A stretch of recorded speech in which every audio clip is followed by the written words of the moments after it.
Weight loss is hard. Weight loss is hard. Do not let these internet streets make it seem like it's easy, because that is by far the hardest thing I've ever done.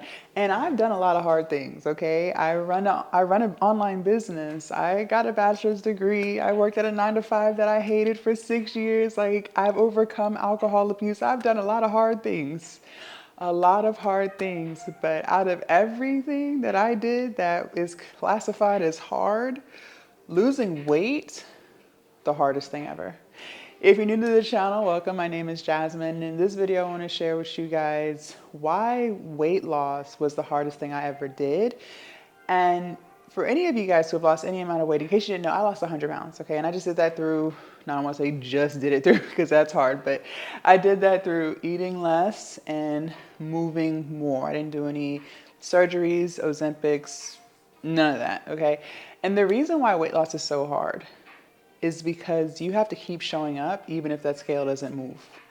We have like this, what's the word I'm looking for? We have like, we become a slave to the scale. And whatever that number says on the scale can either make us feel good about ourselves or make us feel really, really shitty about ourselves, right? And when you're on a weight loss journey, obviously it's because you want to lose weight. You recognize that you might not be a healthy weight.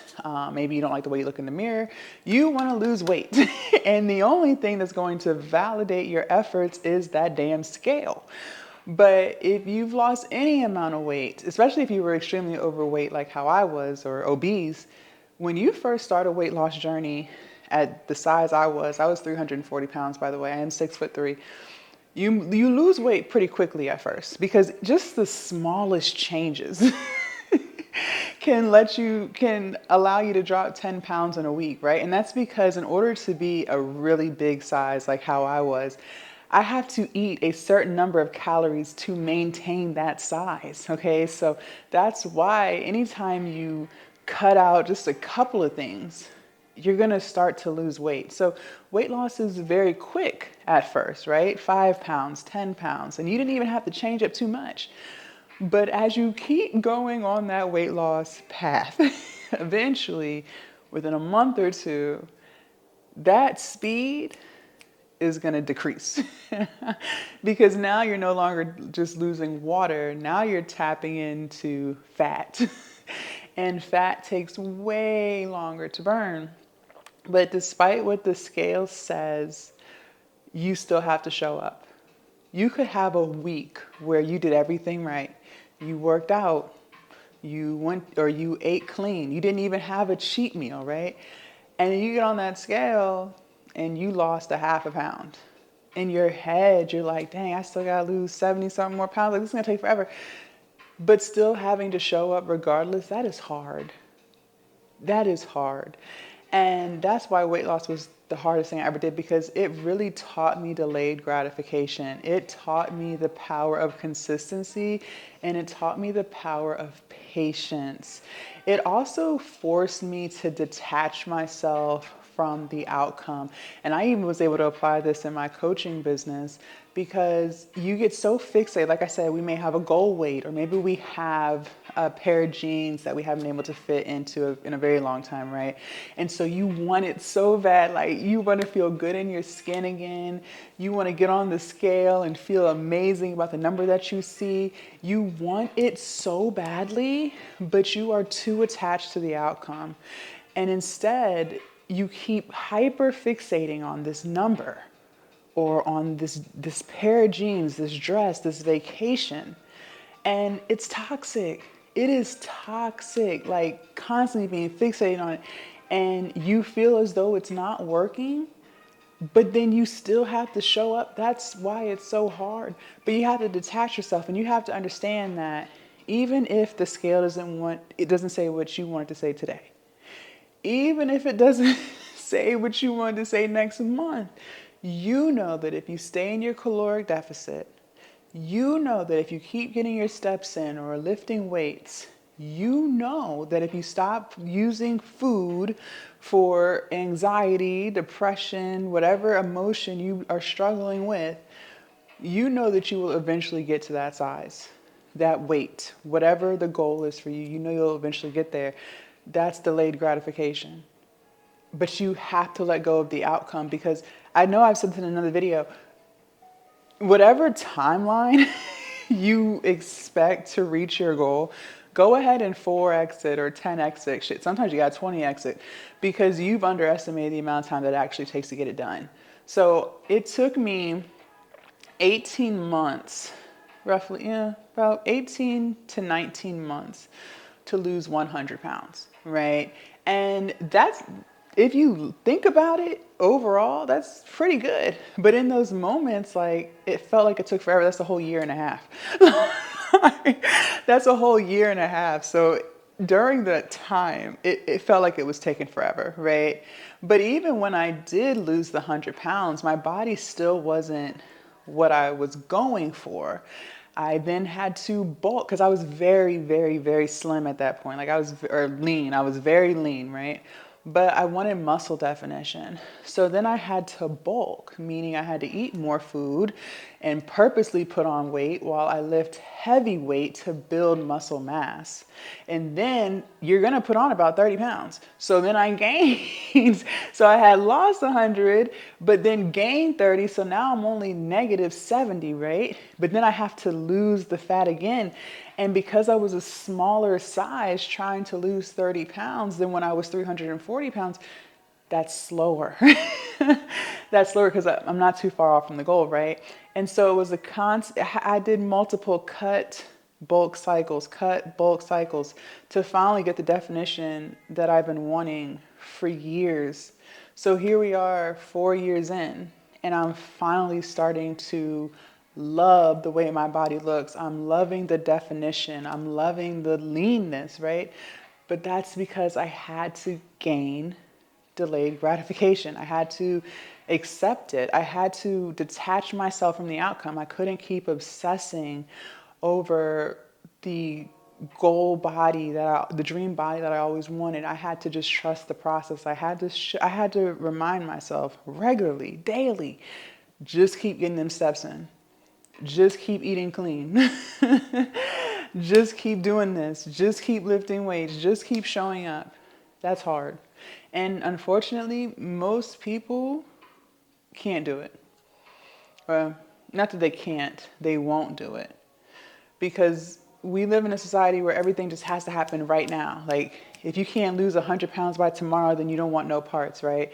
But notice how when you try to get things done quickly, all you do is just delay because you're constantly giving up. You're not really following through. You're going hard for a week and then you fall off for the next 6 months. You are literally just slowing yourself down. But if you just decide, you know what? I may not lose all the weight I want to lose tomorrow, but I know that if I keep showing up, eventually I'll get those results. Well, then it's going to be so much easier for you to get there mentally because you've already detached yourself from that outcome. You really have to believe in yourself in weight loss. And I didn't have self-belief when I first started. Okay. I mean, I had like a little bit of it because I was an entrepreneur, but my level of self-belief wasn't anything like it is today. But that's because I proved to myself that I can stick with something for years. For years before I finally get to the point where I'm loving the results. And now because I love the results, like I feel so much better in my body. Like I'm taking more pictures, I'm ordering more dresses. And when I'm looking at the footage in the camera, I'm like, wow, like I did that all this time it took, but we're here, we're present, we're in the moment, and this feels amazing. This feels amazing. Same with business. Like, let's say you've been posting your content, but no one's watching it. You're promoting your digital products, but no one's buying it. But you're still just showing up, just putting in the work. You just keep going, you just keep trying. When you finally do get to those days where you're doing $100 a day on average, $500 a day on average, $1,000 a day on average, like those moments, you're going to reflect back and be like, wow, imagine if I had stopped. I would never be here today enjoying all of the fruits of my hard labor. Weight loss is hard. It is hard. Weight loss is hard. And anyone who's lost any amount of weight, whether you lost 100 pounds, 50 pounds, 20 pounds, that's hard. And then not even just losing it, but keeping it off and then maintaining the weight loss. That's really hard. And also, too, you end up having to take on a new identity because in order to not yo-yo diet, which is what I used to do all the time. I used to yo-yo diet. So you would lose 20, gain 40, right? In order to keep it off, you have to accept the fact that you'll never be able to be that person that you used to be again. I'll never be able to be that woman who was eating fast food for breakfast, lunch, and dinner.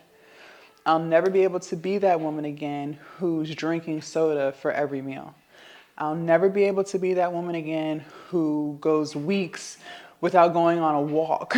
The only time I was walking is if I was going from the car to the store. Or from my apartment building to the garage. Like those would be the only times I was moving. I can never be that woman again. I can never be that woman again who uses food to cope with her emotions. That woman no longer exists because those things, those habits that I had was exactly why I was 340 pounds, right? I had to completely change who I was, not just physically, but mentally, internally, emotionally, spiritually, so that I became a new person who knows how to cope with her emotions by sitting in her sadness and not trying to run from it, sitting in her frustration and not trying to run from it, right? I had to become a woman that no matter how busy life gets, we still got to eat most of our meals at home, period, point blank. I had to become the woman who, no matter what's going on in business or life, I still need to get those steps in. Just recently, I got thyroid surgery, and my surgeon approved it. She said after, once the anesthesia wears off, so about 24 to 48 hours later, I can go back walking. I can't lift right now. She said to hold off on lifting weights for like a week and a half. So I have a few more days and I can start going back to the gym to lift weights. But 24 hours after my surgery, I went walking for 30 minutes. It was a very slow pace. I felt fine. I wasn't dizzy or anything like that, but I could have easily just used my surgery as an excuse to not move, right? And then the next day, so now we're 48 hours post-op, I was back to my 20K steps. Like nothing stopped. And then 4 days after surgery, I was back to not only doing my 20K steps, but I'm doing my makeup every morning again.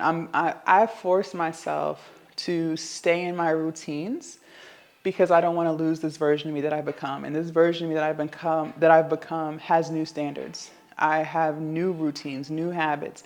And in order to maintain this version of me, I have to, as quickly as possible, get back to what I do, right? But again, the old version of me, if I had thyroid surgery 5 years ago, I would have taken the whole month off. I would have allowed myself a whole month to not move at all. I would have allowed myself a whole month, if not longer, to overeat because I'm trying to soothe myself from the pain of thyroid surgery, even though there's no pain, but you get the point I'm making is I would have just allowed the surgery to keep me stagnant, but I didn't do that. So, weight loss is hard. Anything you do is hard, but that's why I think losing weight was the hardest thing I ever did. Leave a comment down below. Let me know your thoughts. Are you on a weight loss journey? Is it hard? Am I tripping? Also, make sure you guys subscribe to the channel, and I will see you guys in my next video. Bye.